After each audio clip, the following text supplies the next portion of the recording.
So, we still need to have the same requirements for our sheds with regards to our roofing, of course, right?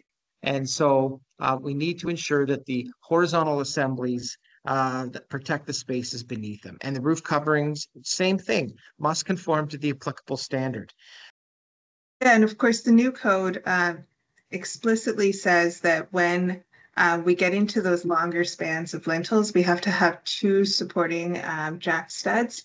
I think that's over 3 meters in lintel length.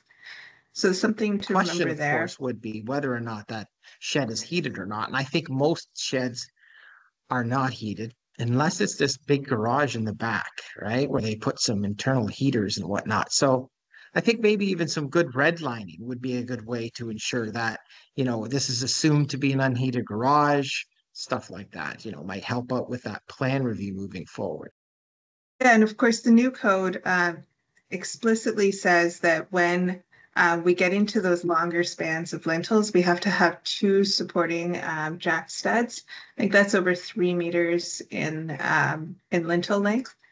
So something to But remember there. if you've seen some presentations on when roofs leave buildings, it's because the connection between the rafters and the ceiling joists have not been sufficient. So that is a critical, critical anchoring point when you do that framing. But I think for me, when it comes to the actual structure of the roof, that's a tough one to compromise because we don't want any collapses of roofs, certainly on But any side. those diagonal braces, you have to have them from the top to the bottom. There's pretty specific rules on those. So if you see them, make sure you're going back and double checking.